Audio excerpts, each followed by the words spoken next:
let's start with this. I fully 100,000% with no hedge do not believe that you can teach entrepreneurship, right? So that's awkward.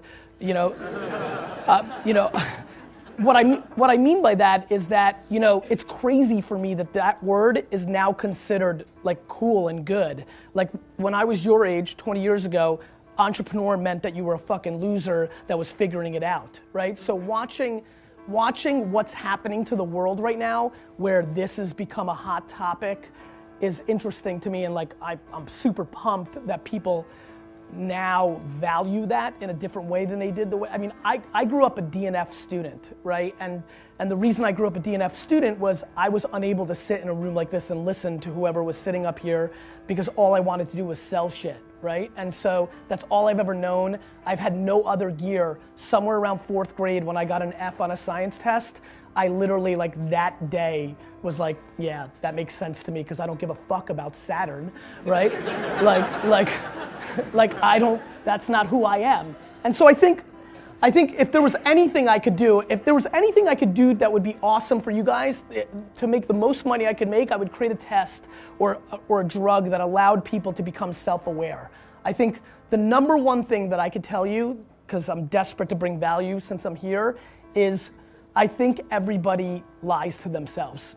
And I think all of you want certain things to be happening with you. You want yourself to be something. And I think what you need to do more of, and if I can give you, clearly I'm coming out the gate with my best piece of advice. I really do think, you have to audit who you actually are. I think that America as a society has done a really good job in selling us how to fix the things that we naturally aren't. And there's a lot of money being made on us forming into something we can't be. And I, either through massive ego and bravado, complete ignorance, I don't know what it was early on in my life, maybe the outrageous level of self-esteem that my mom instilled in me, I was able to quickly, very, very early on, and let me take it back because a lot of you don't know, I was born in Belarus in the former Soviet Union. And so I came here when I was 3 and we were super poor. I lived in a studio apartment. I know what it tastes like to walk 5 miles to Kmart, buy toilet paper, come home, and then sit there for an hour and split the toilet paper to get efficiency. That's a huge advantage for me, right? Like the fact that I've been working 19 hours a day, every day for the last 20 years is easy for me. It's the only gear I knew, right? I was poor. I sucked shit at school. It was the only gear I had, right? So I sit here with enormous disrespect and with enormous assumptions around all of you that you're just too soft to beat me, right? That I think that you've had it better and that alone doesn't allow you to beat me. And that's how I think of entrepreneurship in a very rugged, very raw, much dirtier way. I've been investing for about 7 years. The first 3 things I invested in 2007, after I built my wine business and I realized this internet thing was gonna be big, right, was Facebook, Twitter, and Tumblr, right? And then I've collectively gotten stupider since that moment, mainly because I didn't think of myself as an investor when I invested in those companies. I just thought that Ev Williams, Zucks, and David Karp were really fucking smart and were gonna win, right? And so when I think about Uber, Travis is one of my best buddies, now he has a lot of press and I'm sure a lot of you know who he is. That just makes a lot of sense because all the negative press he gets makes sense because he's a fighter. But he was the only CEO of that company because Uber's had to fight City Hall for the last 4 years. It's hard to fight the mafia that owns the taxi service in Vegas. That takes, I can't do that. I'm too not confrontational, right? So I think that the number one thing that you can do, I'm desperately competitive and want to be the person that brings the most value to you out of all these talks. I secretly sit here and say, oh, they're gonna get all these people that they've heard of, but I'm gonna be the one that tells them something that actually fucking matters. And that one thing is, you need to bet on your strengths and don't give a fuck about what you suck at. Way too many people in this room are gonna spend the next 30, 40 years of their lives trying to check the boxes of the things that they're not as good at, and that you're gonna waste a fuckload of time and lose. I highly recommend auditing yourself, or if you have no fucking empathy or EQ or self-awareness, then find somebody in your family or friendship that does and let them tell you who you are. And once you believe that, either for yourself or someone else told you, go directly all chips all into that, because that is the only possible way, in my opinion, watching from the outside, that is, let me rephrase, that is a very highly likely way of over-indexing, because the truth is, if you want to be an anomaly, you've got to act like one. You know, like, and so that's it. That's what I got. So thanks for having me. I think that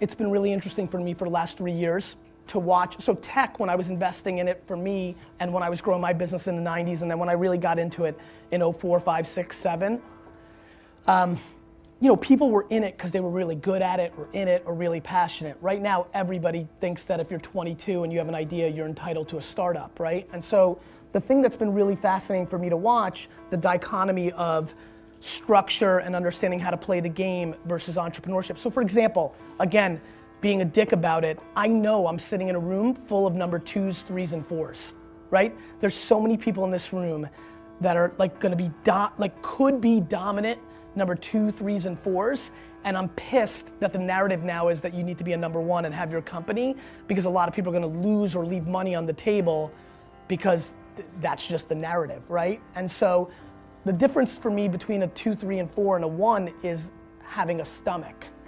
And so one of the things that we've seen a lot of, because Zucks went to Harvard and like literally being East Coast bound, like watching all these kids that are going to Ivy League schools, including Stanford, so mixing the whole mix. Just like, actually everybody's a better student than I was, so I'll just call it everybody. But watching the elite top 3%, so many of those players, guys and gals, have come into the game in the last 24, 36 months and have lived a narrative where things have been good, right? Like, you know, again, I'm using a lot of prejudice. I default into thinking that like you guys were way more capable than me than figuring out how to map yourselves to go through the school system. Like you understood that game.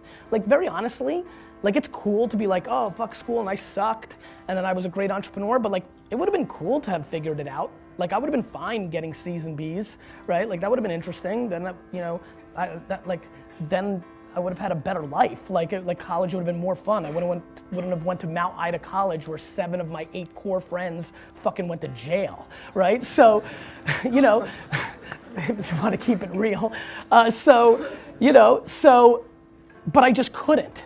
And I think that that's what I'm seeing the reverse of right now, which is on the flip side, being an entrepreneur and really running a successful company, here's the problem. There isn't just like one teacher who fucking decides and you figured out how to map him or the syllabus or whatever the fuck you guys do to figure out what you needed. The problem is when you have a startup or a business, you're playing to the market. And the market doesn't give a fuck who your parents were or how you rolled or what happened before. The market just cares about the market.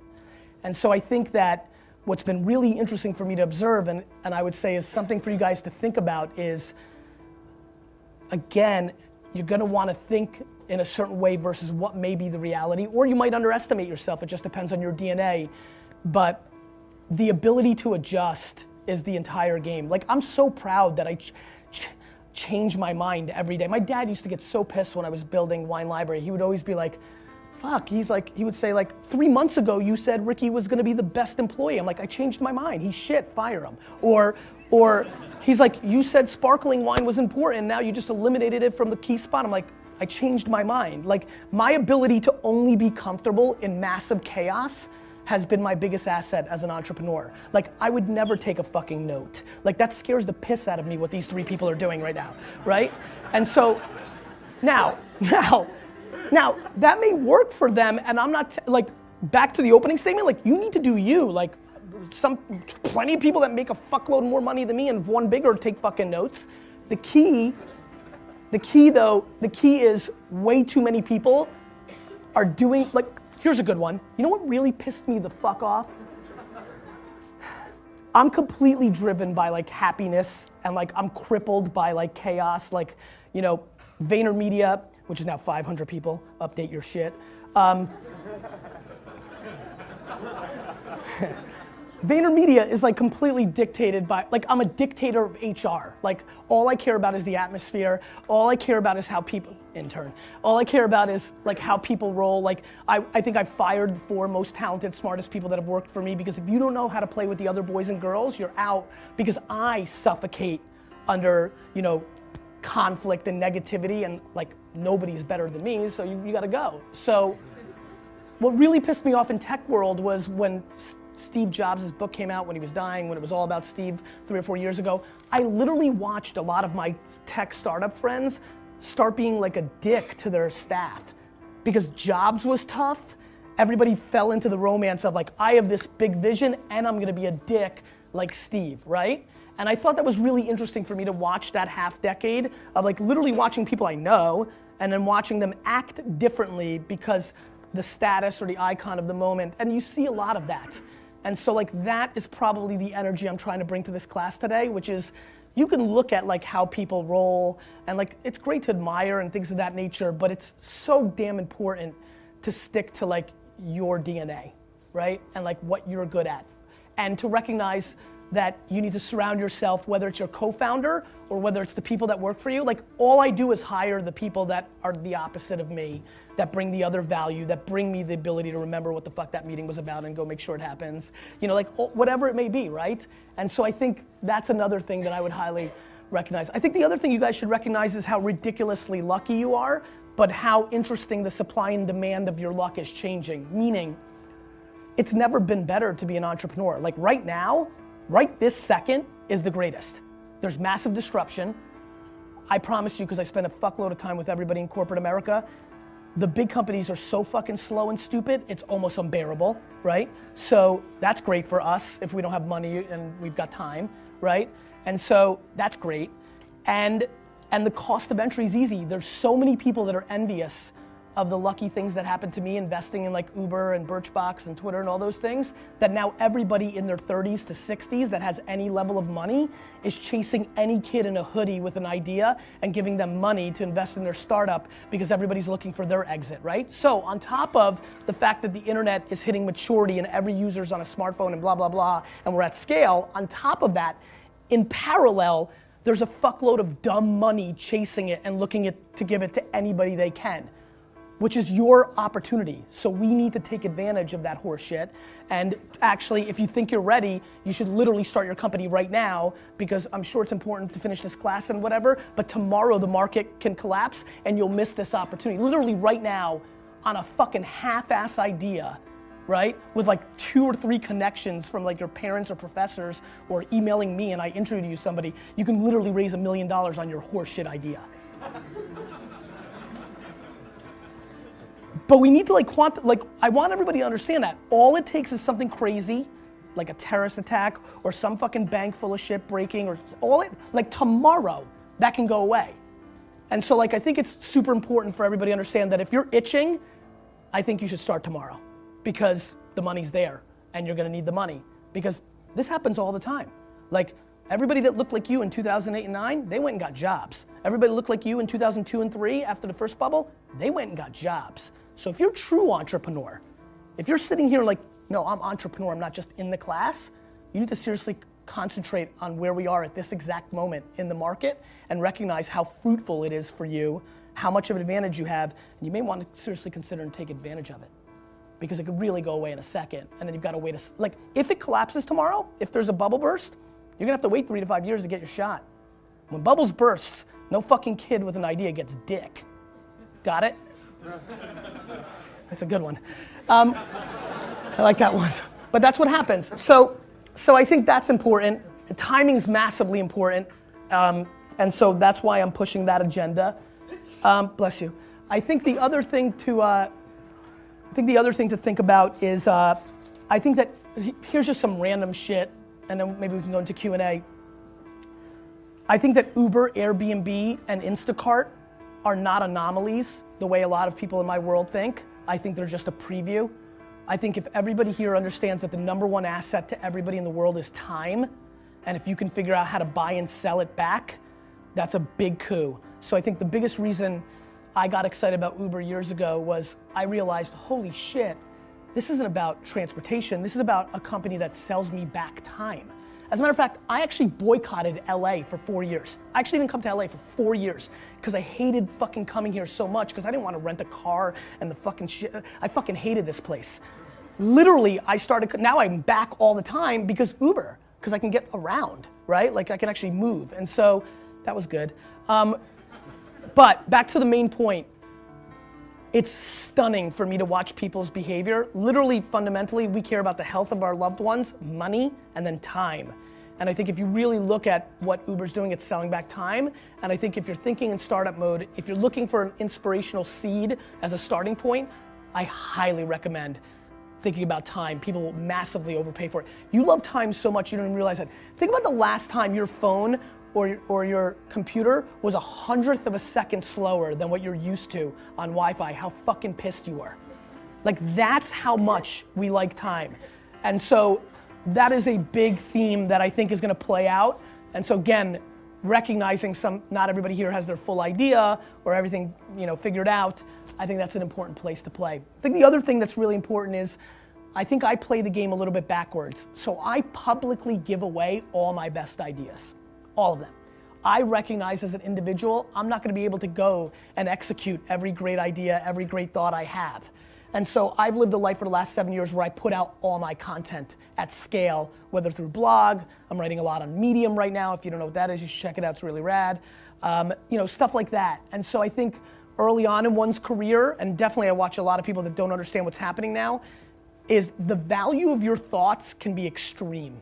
So I highly recommend thinking about putting your thoughts out to the world in whatever way you communicate, whether through audio podcast or written form for Medium or video blog. If you're thinking about entrepreneurship, if you're thinking about trends, if you're thinking about business, you're literally just 1 3-minute read on a Medium away from creating a huge gateway drug to a lot of opportunity if your thought is deemed as smart or forward thinking or different by another thought leader or somebody who's got an opportunity. And I'm surprised, I think this is very residual from the way it used to be in the world of patents and ideas. I love when, my assistant's got a great thing now in this.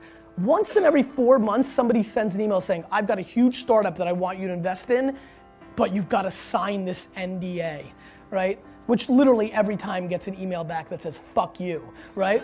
And the reason is, I'm a humongous believer that ideas are shit and that execution's the game, right? We've all got ideas. Everybody's got ideas. Do you know how many fucking ideas we all have here? We could probably sit here for the next 2 hours, draw them all out, record them, and predict the next 78 great startups over the next 9 years.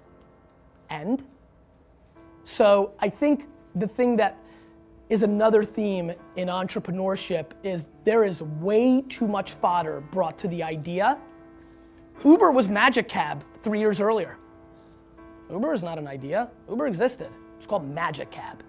But the guys that executed it sucked. So they lost. So I think, if there's any level of romance left in this room about your idea, I'd like to suffocate it. Because I think the actual situation is what you actually do with it. And so that leads me to the last point. Maybe it's because I was born in a communist country, maybe it's because I came from zero, but I really think that people who think they're entrepreneurs that don't work 15 to 17 hours a day aren't. I really believe that. I'm sure that's short-sighted and one-dimensional, but I just believe it with my entire soul. Like, it blows me away of watching the startups I'm investing in where they're like leaving half-day Friday during the summer to go to the Hamptons to like hook up. Like, cool, I get it. And I wish I could do it, but I think that there's a pretty substantial soft mentality in the game right now, and what's deemed as hard work is probably not going to be deemed as hard work by your grandparents or great grandparents, and definitely the opportunity at hand when you're taking people's money. I mean, look, I think one thing that should be talked about as well is, I would say 80% of the kids that I'm giving money to between 22 and 25, as you can tell, I'm not traditional, and so we get nice relationships. I would say 80% of them tell me right to my face that they actually have no worry whatsoever to lose my money. That it's awesome, right? Like, I'm sure you're thinking it too. Like, cool, I'll raise $1 million, I'll learn a fuckload. If I lose, I'm still just 26. I got plenty of time. I'll take all that experience and I'll go apply it. Let me tell you one thing about that experience and applying it. One of the things that's very dangerous, if you think you're gonna be great, I highly recommend that you be very smart about how you go about this, because the thing that most people don't talk about is the fact that that checkbox in the loss column eliminates you from a lot of opportunity the next go around. And so a lot of people right now, they're taking money and just starting shit because it's easy, and who knows, and it's like fucking roll it, right? What's happening is when you lose, all the people that you're gonna look for money, bless you, all the people you're gonna look for money in the future, and the market, and your fucking Wikipedia that say you fucking lost, and all that shit, it's all there. And so I think there's a lack of thinking about legacy and long-term marathon thinking right now in a sprinter's mentality where there is a lot of access to capital and everything feels shiny. So I'd like to instill some level of giving a shit about 10 or 14 or 19 years out too. There's a big difference between going to like 15 tech conferences, using all your leverage, getting to everybody that sat up here, saying you've got it, getting those checks, versus, you know, borrowing like 30 grand from a rich friend or your parents, or, you know, there's a way to do both, right? And so I would do both. I mean, if you, look, let's play this game, and don't bullshit me, because I might call on you and then expose you. How many people here really, really think they've got their idea and they're ready to go? I really think you should leave, with all my fucking heart. Like, leave right the fuck, like walk out of this room and go do it, right? So, because I really believe that like tomorrow something bad can happen and it's really good for you guys right now. Like you could really get 200,000. Like, you know this, right? Like it's crazy the default that we think of how easy it is to get money. You know how hard it was to get money in 1998 when I came out of the game? Like, you couldn't get 50 bucks from somebody, right? Like it's so fucking bonkers because Hollywood dictates thinking. Guys, Zuck's fucking movie fucked with people's heads, and you're taking advantage of that. So I think that what happens is, and listen, this is me being a historian, I wasn't in the game for Web 1.0 bubble. I was in New Jersey building a wine store during Web 1.0 bubble, so I wasn't in those little Cosmo.com, Pet.com game. I was being practical with my $15,000 a year in marketing and building my business. I mean, all those guys and gals did the same thing. They fucking went out, they had the moment that you have right now, they fucking were worth $1 trillion on paper because everything went IPO back then, right? And then like April happened and everybody lost everything and they were all working for like Fox and like fucking the New York Times and like Condé Nast the next fucking day. And so, you know, one more time, who's got it? Who's got it right now? You need to really, really debate it. And like the only dynamic that I would even accept is like, you love your parents so much and they're still so fucking old school that it would hurt their feelings. But other than that, there's literally no other excuse. The things with Tumblr, Twitter, and Facebook, they had all already won. Like, I love when people are like, he was such a forward thinker. I'm like, I'll take it, but fuck, they were winning, right? Like, it was 2007, like Facebook was fucking huge, right? Like, Twitter, I just felt intuitive about Twitter, right? Like, coming from email marketing and like being a marketer and a salesman, I understood how building an audience, and then that audience, like email marketing was like you blasted people and they did shit, but like forwarding emails to your entire address book, that died by like 99, right? And so when Twitter came, thinking like I was gonna push something out and then people were like, oh, I'll pass that on. I was like, fuck, word of mouth, right? And like, so Twitter as a product spoke to me. It's why I've over-indexed on it. It's been my foundation. That was a little bit different. And then Ev, you know, who I bet on more than Jack, it was more Ev. And my whole theory on that was, well, he built Blogger and sold it to Google. Like he's already won once, right? And that was kind of a nice thing. It's fun to bet on somebody who's been able to see it through. Tumblr was interesting. Tumblr, so I'm a straight creeper, right? Like, so on the way here today at JFK, I literally like got to my gate, looked around, found like 4 13-year-old girls, literally sat behind them and watched everything they did, right?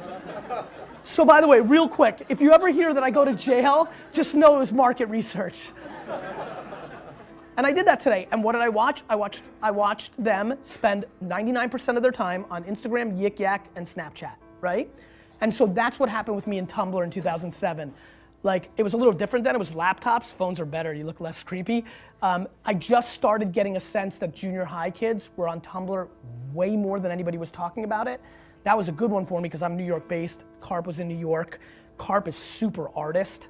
I'm super businessman, so there was a nice yin and yang. I knew how to, by that point I knew how to respect that fucking nerd shit and not scare them. And so, yeah, it just worked out, right? Like, I mean, this is how insane 2009 was. I joined Tumblr, and Tumblr on the dashboard put Gary Vee joins Tumblr on everybody's dashboard for a week.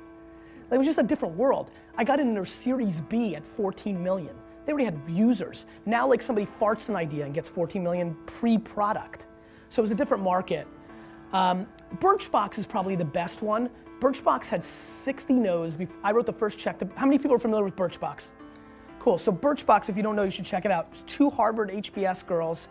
They got like 60 no's. I remember sitting in that meeting and investing on the spot, and they were super pumped, and then they told me they got 60 no's, which was probably a smart strategic move.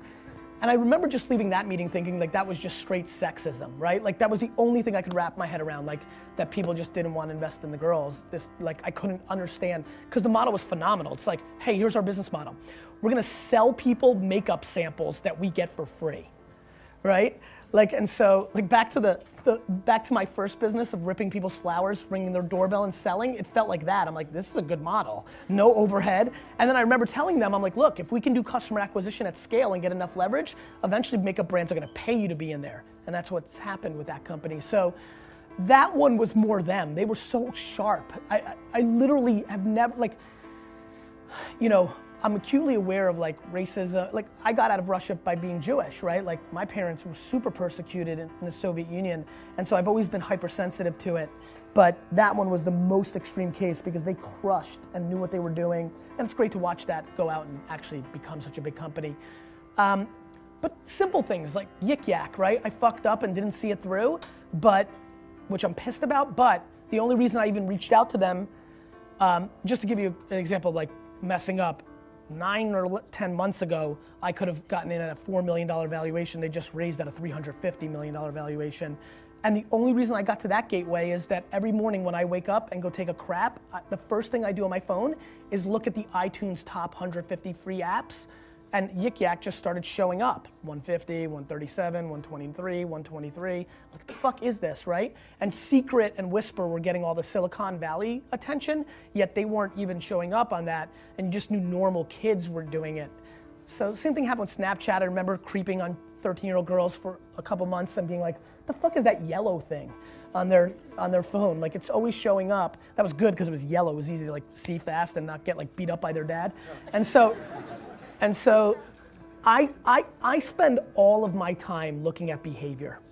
Like at the end of the day, all I do is reverse engineer behavior. And that's what I figured I was good at, right? Like I was good at, because I was such a great salesman, I was able to reverse engineer as I got more mature and older. I'm like, I'm a great salesman because I actually am really paying attention to what you're doing.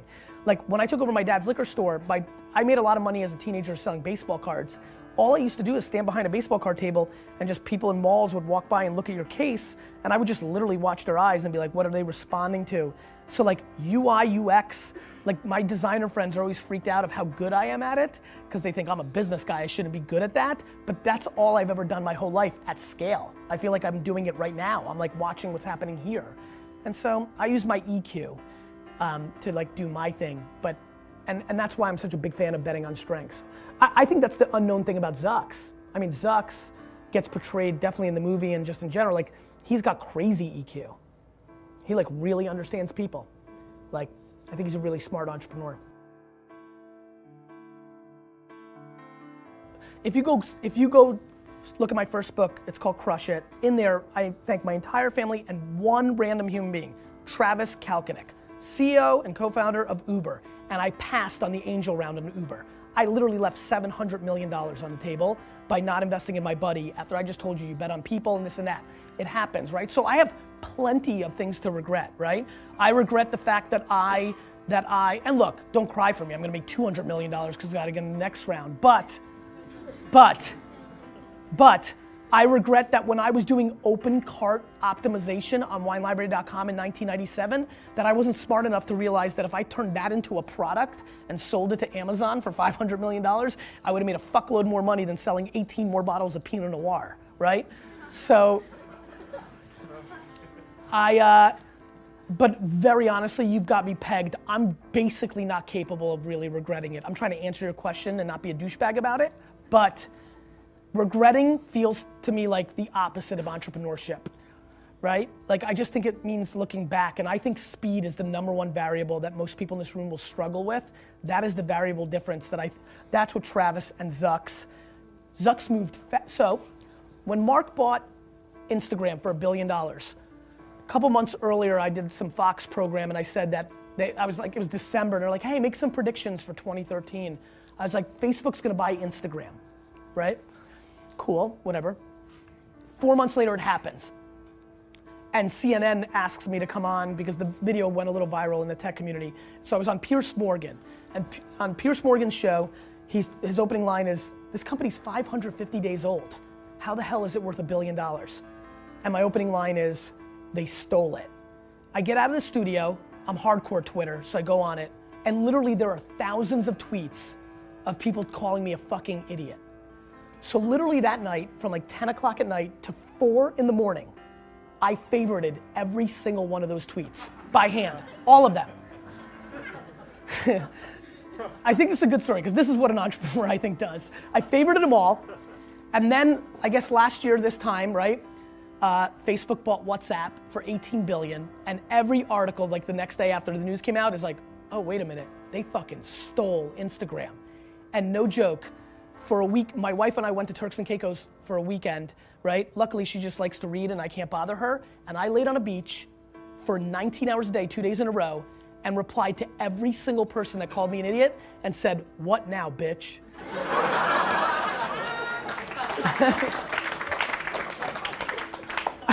I really think I just wanted to get that in and humble brag, but I don't remember why I said that. Oh, why I said it. So Zucks offered $3 billion for Snapchat, and a lot of people didn't, like that seemed insane. But like, I don't think anybody thinks that's insane anymore, right? And so what he's really smart is he understands the gateway drug is important to him, because the 15-year-old girl right now in America is not going to be a Facebook user. And so he needs to keep having the next one, right? And luckily he's got the right one right now with Instagram, but every day that Snapchat becomes the next one, he needs to figure that out. But I think he sees it, and so like, it takes that vision. Travis knew that he had to move to every market faster than Lyft, right? And so he just kept raising money if he could, and that was the right execution. So I think speed is something that people really need to wrap their head around. I think every platform is gonna be a media company, and so I think it makes a ton of sense. I think everybody in this room is gonna watch like a feature film that's gonna be Facebook only. I think there'll be a #1 hit sitcom on Snapchat only. All that matters is the attention graph, right? Where the fuck are our eyes and ears? Where are they, right? And I can tell you right now, if I wanna sell to a 16-year-old girl in America, I wanna be in Snapchat, right? So I thought it was a huge coup for the media companies that were launch partners, because some of them, I think we'd all agree, are like stodgy and not great, and for them, this was a little bit of good value.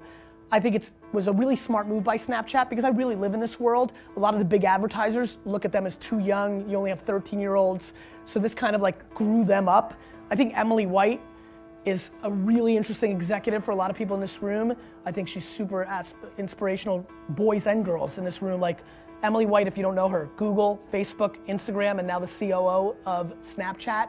I think she's a beast, and I think it was a really smart play because it instantly made them more mature, right? Like, I've been fucking yelling about Snapchat for like 2 years. Finally, when that happened, I got like 9,000 emails from like old fucking white dudes saying, oh. I was like, yeah, dick. You know, like, oh. You know, like hundreds of millions of people's attention fucking matters. Like, do I have to, what pisses me off where you're seeing I'm getting a little pissed is, Facebook just went through this. It's not like we're going, like the first time makes sense, right? Like it never happened before, but like Facebook was only college kids. Now it's your fucking grandmother. Like that's what happens. And so like that will continue, like the fastest growth on Instagram right now is 40 to 50-year-old women. The fastest growing sector of people taking selfies, fastest growing, so it's a smaller base, but it's still volume. Fastest growth of selfies taken on Instagram are 40 to 45-year-old women. Like straight up fucking cougar selfies, right? Like, and like watch, and again, back to like watching, I'm watching people like have conversations real quick off that reaction, and people are like, yeah, my fucking mom, like people know, you know, like people know what's going on, right? Like your mom's on Instagram now, 24 months ago, she didn't know what it was. That's just what it is. That's just what's always gonna happen.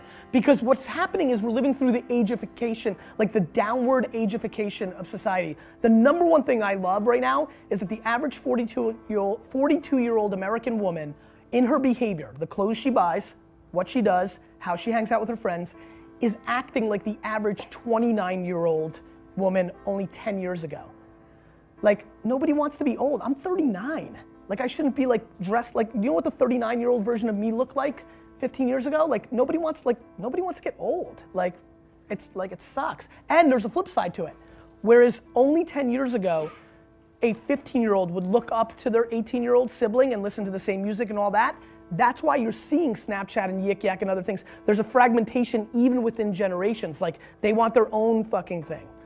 And in a much shorter period of time, like it used to be more like 7 to 10 years, now you're like seeing 3 years is okay, but like after that, like, there's a lot of people in here that like, their high school siblings that are younger than them don't want to fuck with the things that they fuck with. And so it's interesting what's going on with the psychology of generations and people, the youthification of our society. Only failing back, and it was a great question. I want to make sure, like I don't want to stop anybody because they don't want to fail. I just want to say this. There's a shitload of audacity in the market right now. Like, who gives a fuck? I'm gonna lose this money over the next 3 years, but it's gonna be good for me because I'm gonna have experience. I'm not gonna work a dick job. I'm gonna do what I want, and then I'll figure it out after the fact. I think failing's fine. Look, I have a couple people that have failed, and I'm gonna reinvest in their next idea. I just want to make sure that you think you're ready, and you're not just doing it because it's easy money right now. So if you think you're good, like I have a huge fail right now that I can't. I mean, I'm gonna invest in this kid the whole way.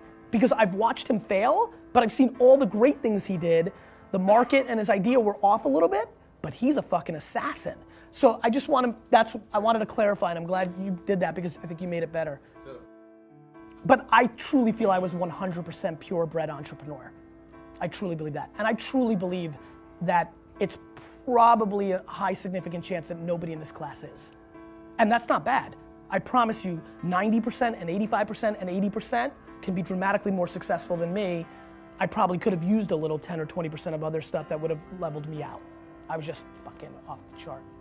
My dad had a liquor store, right? And so that made it a little bit different. So I didn't, I came from zero early on, but by the time my dad lived the American dream, so it'd be a falsity that I did it all by myself. It was a super small business. It was a $3 million revenue business with 10% gross margin. We made $300,000 before expenses. It wasn't a big business.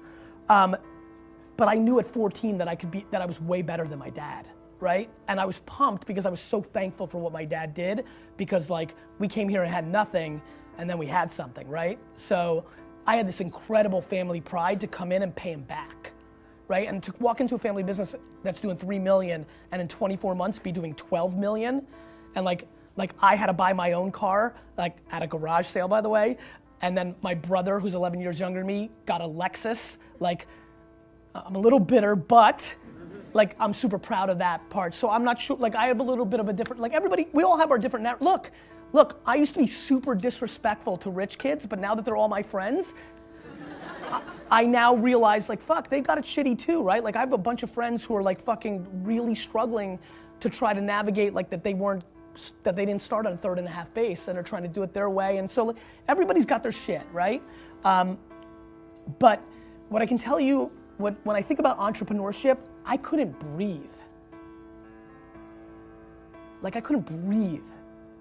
All I could ever do was think about what I was gonna sell and what I was like, there was no, I mean, like I struggled to even give a fuck about girls, like in my late teenage years and in early 20s, and like that's just natural to like give a fuck, right? And I struggled to like get there because like, I actually did better with girls than I deserved to, because I literally reverse engineered them, because if they would realize that I'd literally rather go to the mall and go to the dollar store and buy something for $1 and go to a flea market on Saturday and sell it for $3 than like hang out with them. So they liked me more because they were like, what the fuck, right? Like it actually gave me a good preview to a solid thesis later on, but it was like, that's how raw it was. And so that's what I look for. A lot of the people that I'm excited about, there's a startup that I'm invested in called Lawn Starter. It's literally a SaaS play for fucking landscapers, right? But like I invested in a second because I'm like, oh, this fucker's like me, right? Like there was just nothing else. It was all blow pops in junior high. It was all like fucking whatever, right? Like I probably invest 80% of the time if I'm investing, I fully am bought into the jockey and I believe enough in their horse, right? Like you can show me a hustler that like me and he's like, I'm gonna fucking sell pillows that fucking go in the, like I'm gonna fuck you, right? Like no matter how much I love you, right? But I'm oftentimes very romanced by the idea, but don't believe the kids can execute it. And so it's a mix, but here's my strategy. If I think you've got the chops, I may still write a small check just to get into your ecosystem, double check you, and try to make sure I get on the second, third, and fourth once you mature out and maybe actually have a good idea. So a lot of times, so that's why I bet on jockeys, because I want to catch them on the next thing, on the next thing, on the next thing. And you know, when somebody writes you that first check, you know, look, some people aren't gonna stay loyal, something could happen, but like, I win that game. I have good stickiness by like being a good dude and by like betting on someone, and so that's a little bit of my strategy for me. 651. Cool, guys, thanks so much for having me.